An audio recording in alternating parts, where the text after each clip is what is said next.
Okay, so yes, we are live. Okay, cool. Hello, everybody. Yeah, the camera's over here. I keep forgetting.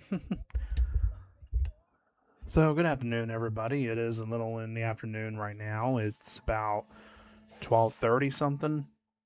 Well, close to it. So, welcome everybody to another video here.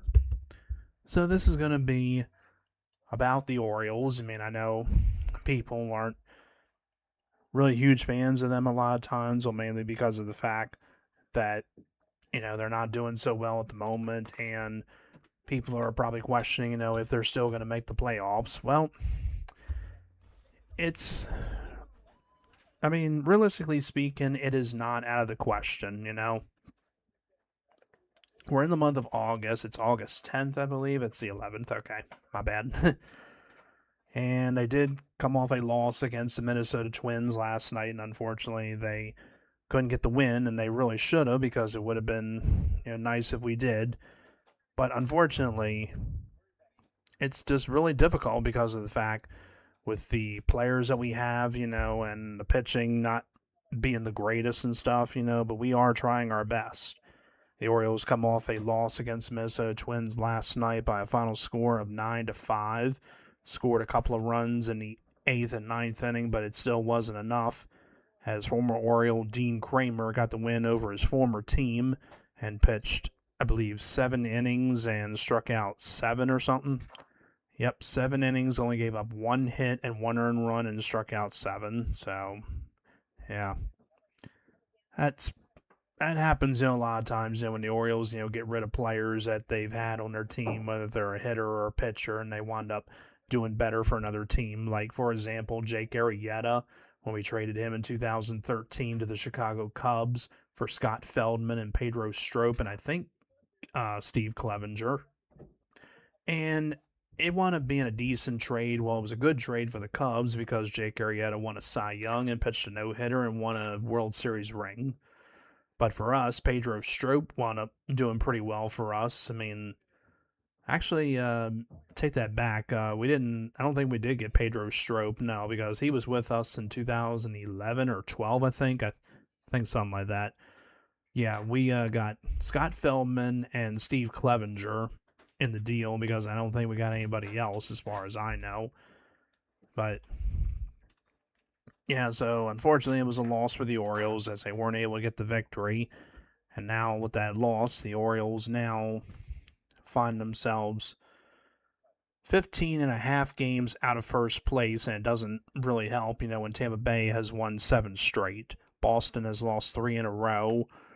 The Orioles have the same wins as the Toronto Blue Jays. The Blue Jays unfortunately won, and the Orioles find themselves, again, 15 and a half games behind, while the Blue Jays are 16 games behind, and we still have got a little over 30 games to go. As the wild card looks, the Orioles are right now 3 games behind the Texas Rangers, and it doesn't help, when the fact is that we lost to the Texas Rangers, in the 3-game series. We only won 1 of them, and we needed to win 3, or maybe 2 out of 3, but really we should have swept them. But it was tough, as we had Jacob deGrom in the one game, and we had Nathan Eovaldi, I think. In the other game, I forgot who the other pitcher was. It was somebody else, I know. But Sunday was the victory for the Orioles as we beat Kumar Rocker. And Saturday wasn't so great as Jacob deGrom pretty much, did really good against us. And Friday, the win went to, his name is Tyler Alexander for the Texas Rangers, while Shane Baz drops to 4-11, but his ERA is 3.76, which is actually good.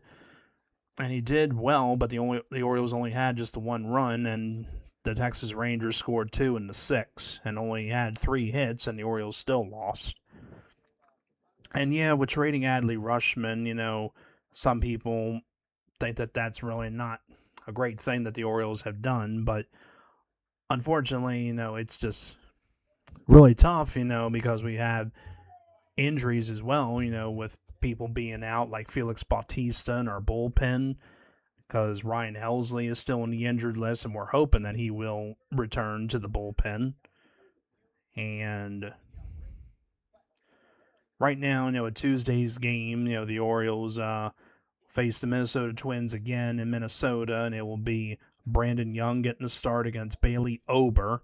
Brandon Young is 8-3 on the year with a 3.43 ERA, which is very, very good. He is in line for the Rookie of the Year award. I mean, he did pitch last year, but I think really, he would be in line for the Rookie of the Year award, and he could very well win it.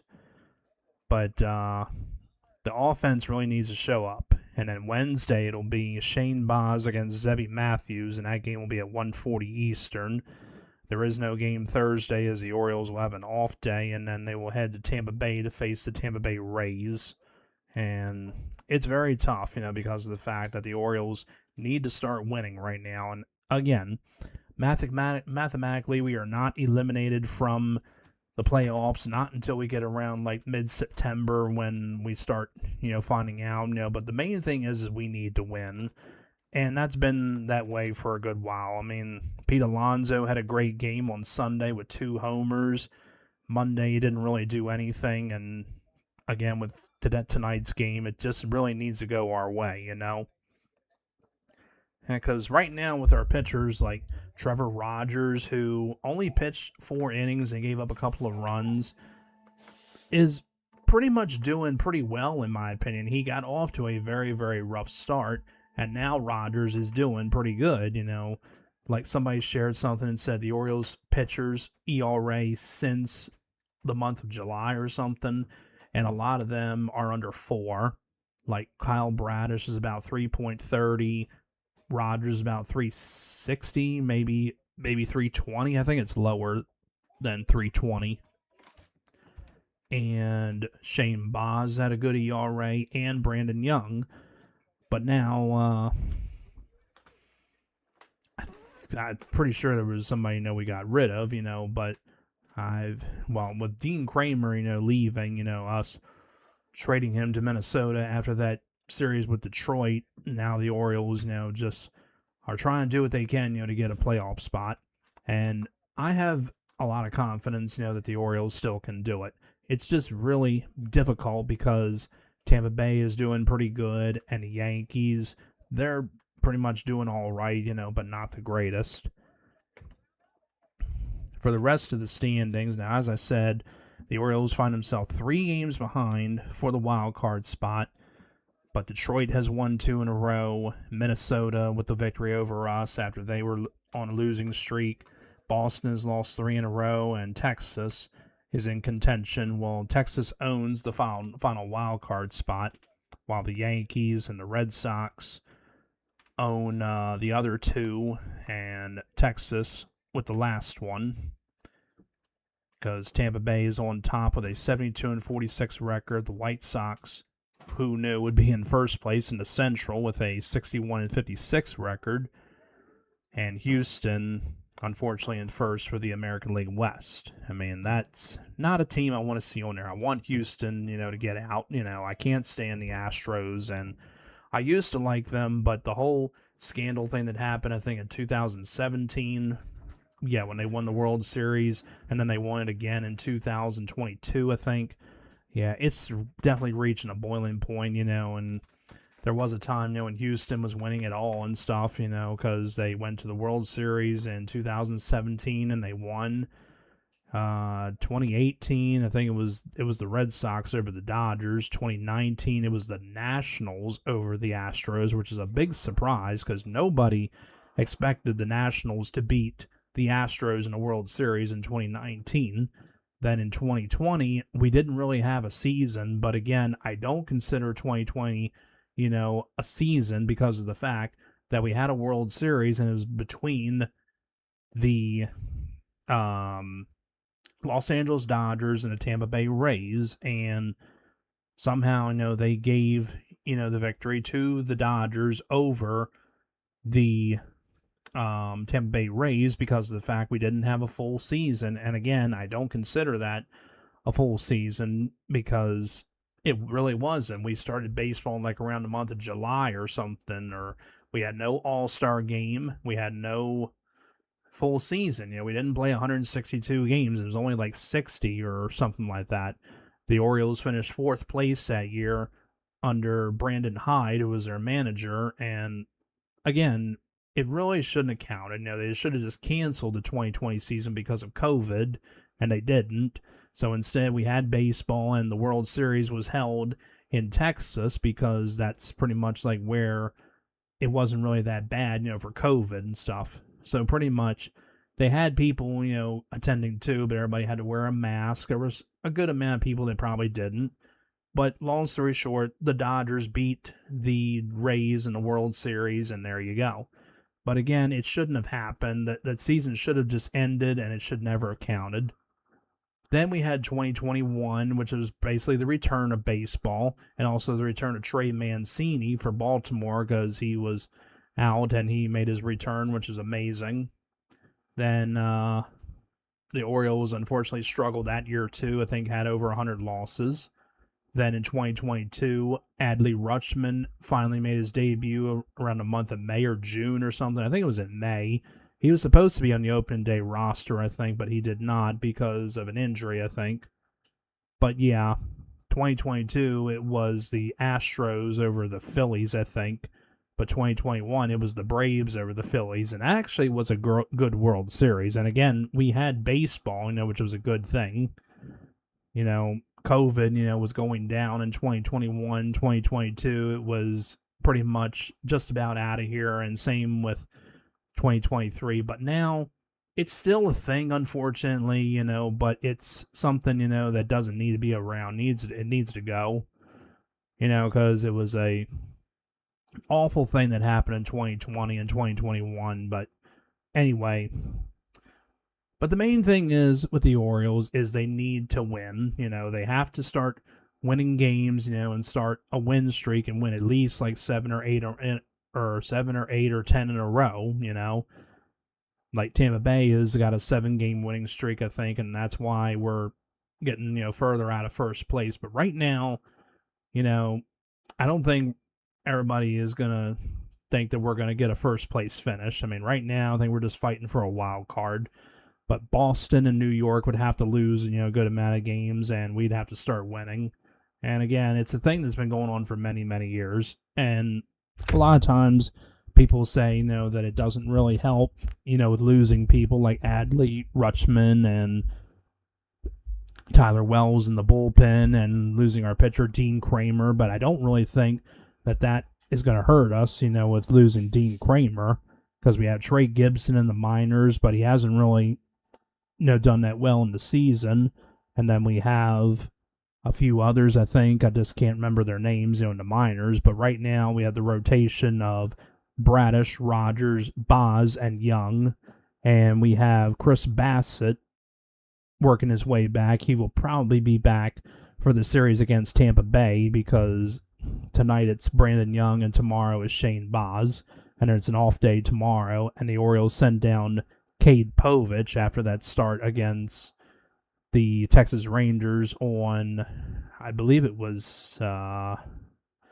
Saturday because, actually, no, I think it was, no, it was Sunday, I think, because Povich did get the start, but he got the no decision, gave up about 3 runs or something, but the last start against the Los Angeles Angels of Anaheim, he pitched 6 innings or so, and he gave up, I think, no earned runs and struck out 7.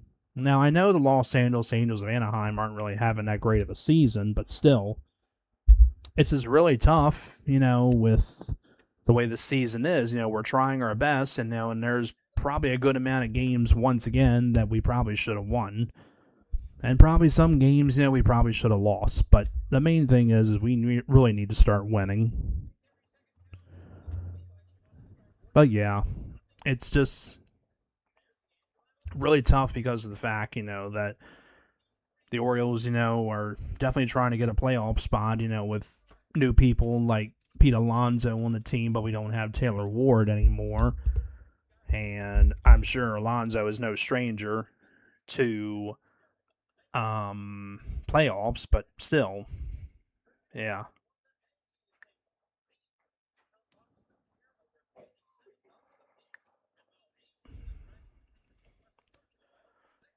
So right now with the schedule, I mean, we got a pretty tough schedule coming up, with Tampa Bay and the Yankees, and then we have another series with Tampa Bay at home.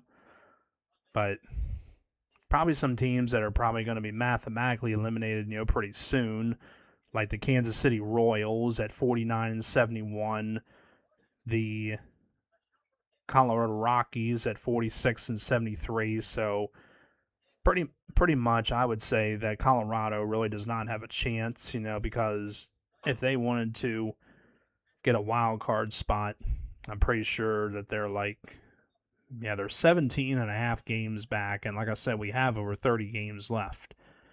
And they've lost 2 in a row, and San Francisco has lost 3, and the Mets have won 2 in a row. The Mets find themselves at 53-67. But yeah.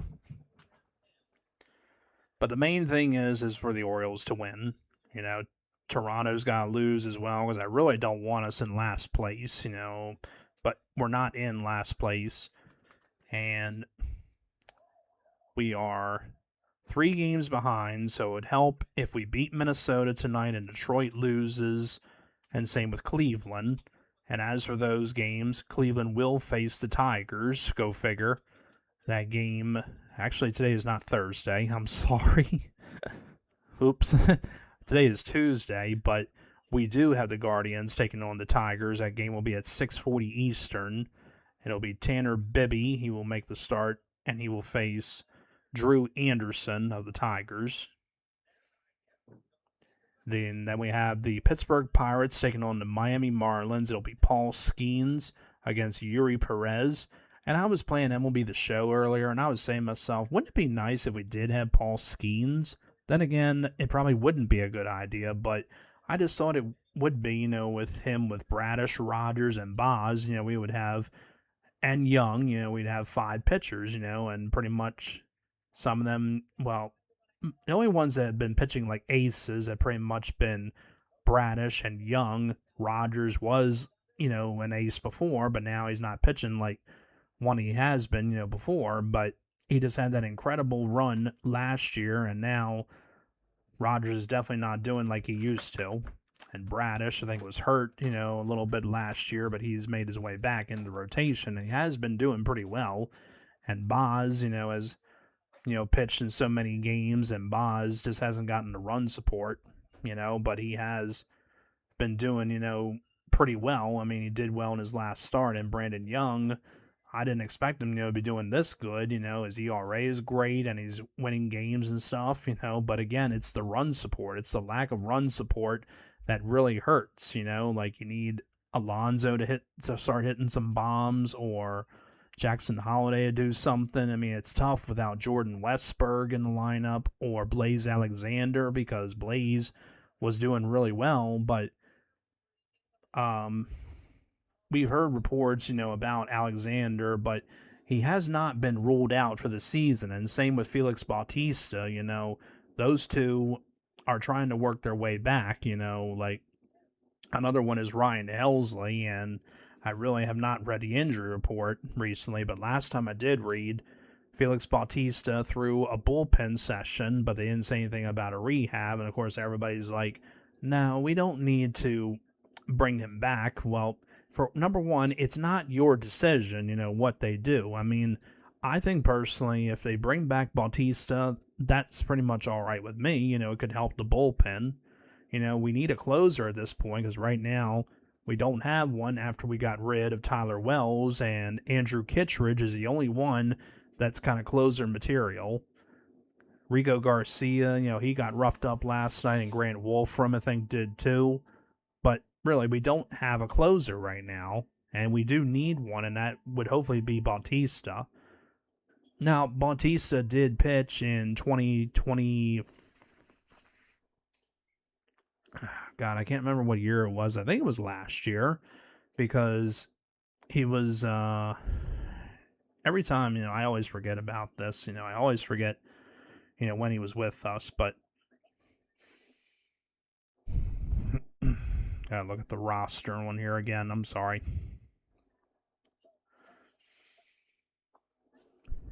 Yeah, Bautista, last pitch with the Orioles last year, I'm pretty sure, as he wasn't with us in 2024. Yeah, Bautista pitched in 35 games. He pitched in 65 in 2022 and 56 in 2003, which was his All-Star season. But Bautista had that injury, and then he had the Tommy John surgery, and he wound up missing the 2024 season. He returned in 2025, but then after that he had another injury, and he was out. He had 19 out of 20 saves after he converted 33 out of 39 in 2023.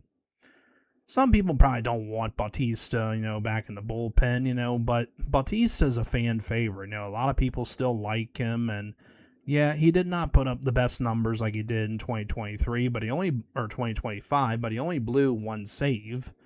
But even though he was, kind of pitching kind of carefully, I guess, because he was recovering from his injury, and we had Craig Kimbrell in 2024, and we all know how great that worked out.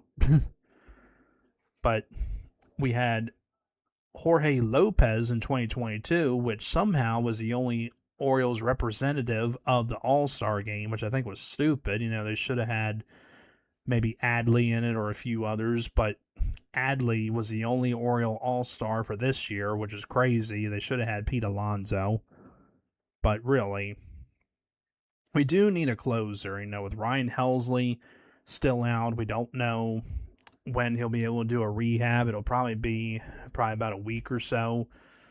But again, Felix Bautista is not ruled out for the rest of the season. I didn't see anything where they said that Bautista is shut down for the rest of the season. Same thing with Blaze Alexander. They just said he would just miss a good amount of time. They didn't say that he was ruled out for the season. And Ryan Mountcastle, who is a backup first baseman who's done a little bit of designated hitting and probably could play a different position, but mostly it's been first base and designated hitter. But Mountcastle was doing a rehab game, and then he wound up having another injury again, I guess, to the same body part or whatever and stuff. But Mountcastle has not been ruled out for the season, but they said he's going to miss a couple more months. And when they said a couple more months, and that was around probably late July, and I'm saying to myself, well, the only time he would return would probably be for the last game of the 2026 season. But I don't think Mountcastle really is going to be able to return. But if he does, that would be cool. But I don't think that he will, because most people are saying, that he's probably not going to be able to return from his injury. But if he does, again, that's cool. But Jackson Holliday, he's been doing okay. He hasn't been doing the greatest. Some people have been saying that he needs to be traded. Of course, Gunnar Henderson is a person that people want traded or moved down in the lineup. Like a lot of people are saying he needs to be batting like 6th or 7th, just like what Cal Ripken did. When Cal was batting in the number 3 hole, Cal was never a leadoff hitter. And in my opinion, Gunnar Henderson is not a leadoff hitter. He really is not. He can hit the ball, but I really think he needs to be moved to like the 5th hole. Kind of like what Cal did. Cal would bat 3rd sometimes, or most of the times in the lineup. Then he would bat 4th a little bit, like he did that mostly in 1994 and 1995. A little bit in 96, I'm sure. But then after that, he batted mostly like in the 6th hole. But that's what I think they really need to do with Gunnar. I really think that Gunnar needs to be moved down to at least the 3 or the 5 hole. Alonso needs to be in the cleanup spot. Everybody keeps, the manager, Craig Albarnez, keeps putting him in the number 2 hole sometimes, or even the 3 hole. But again, I think Alonso needs to be cleanup.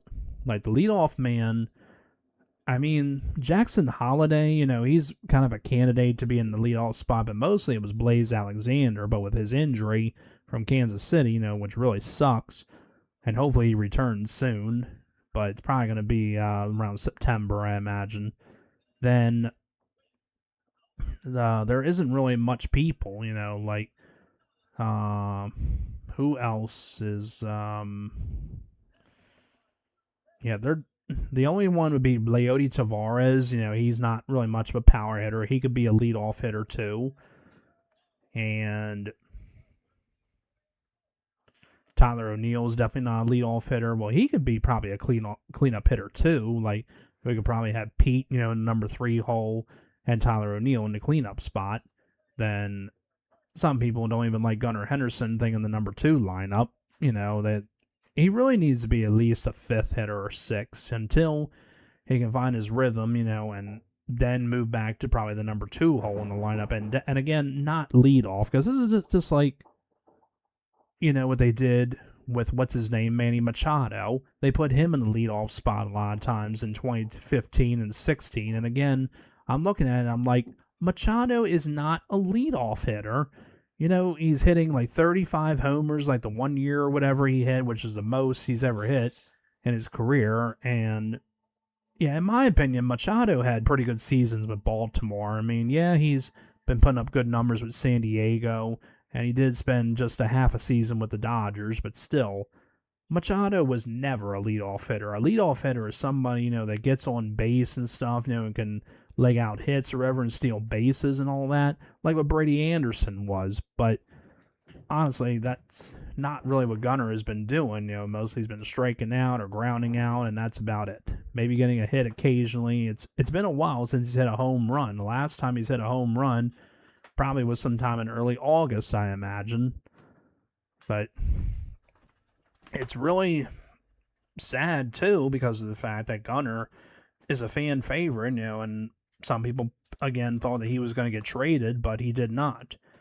But another guy that's been a surprise is Christian Encarnacion Strand. Now, he's not hitting the ball like he was. He's batting .236. But this guy pretty much, came out of nowhere, and he's been playing third base because of the fact with the injury to Westberg, but also with Holiday playing second, and Jeremiah Jackson plays pretty much second base, and I think a little bit of outfield too. But yeah, Gunnar right now is batting .212 with 18 homers and 47 RBIs at 9 stolen bases. The last time that he hit a home run was 15 games ago, which again was a while. Must have been, I really don't know. I mean, this says in his last 15 games, my God, look at this. In his last 17 games, Gunnar Henderson is 1 for 20. Holy mackerel.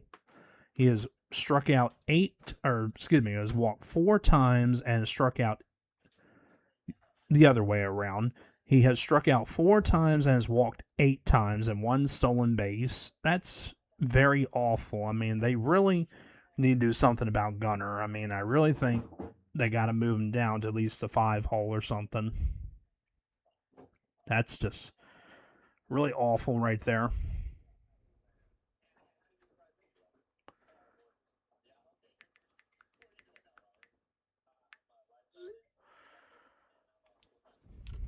Sorry, texting somebody, but yeah.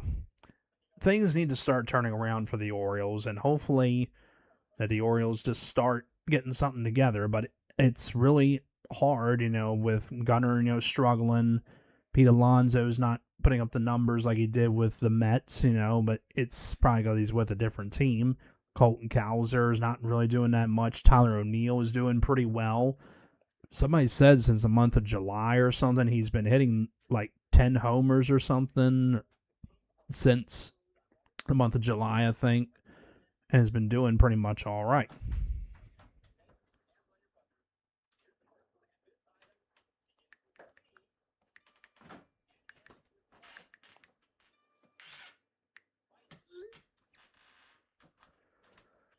And because Tyler O'Neill, the guy that we signed to a 3-year contract, didn't put up very good numbers at all last year in his first season with us.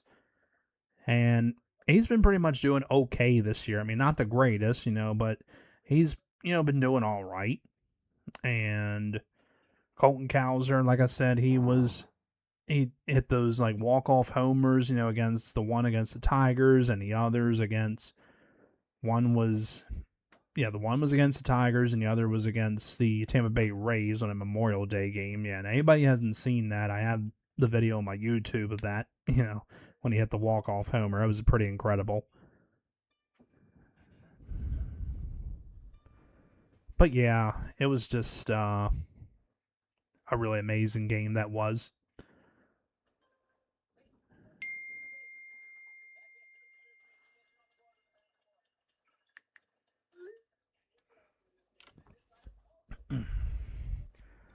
But hopefully, that Felix Bautista could come back, and he'll do like some of the closing stuff, which would be pretty good.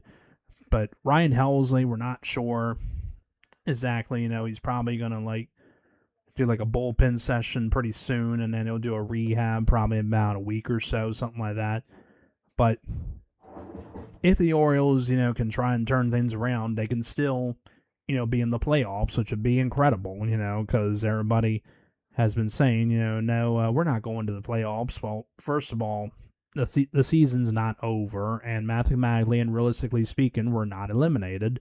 But the main thing is to win, like Major League, the movie, about the Cleveland Indians, where they said, you got to win the whole effing thing. And that's what we're trying to do at this point. I mean, it's tough, because Tampa Bay is doing really well, and the Yankees, and then you got the Central teams like the Guardians, the Tigers, the White Sox, well, all those teams that need to start losing, but it's tough, because a lot of them have people that are injured, whether they're pitchers or batters and all that stuff. But yeah. Some of the West Coast teams, like some of them been winning too. I mean, like Seattle is probably in the hunt as well, along with, well, Houston is like in the lead, for the American League West, I think. But Seattle, I know, is in there, and probably and Texas as well. But the Athletics, the Athletics and the Los Angeles Angels of Anaheim, they're not really, doing that great. They've been losing stuff, but like I said, we don't really like find out until like around the month of mid-September, but I'm pretty confident that the Orioles can do really well and start getting a winning streak. I mean, really, they need to, because I think they just start, winning again, and they'll definitely be a playoff team. I mean, it was happening before, because there was a time we were only like 3 games under 500 or whatever, but then the losses piled up again, and yeah. Like a lot of times the pitchers pitch pretty good, but we don't get any run support. Yeah. But hopefully, things will start turning around, and that's pretty much it. But I'm going to wrap this up. Hope everybody enjoyed this. So, thanks again for everybody joining in. And you all take care. Thanks again for watching. And like, comment, subscribe. Not a bad thing, a good thing. You all take care.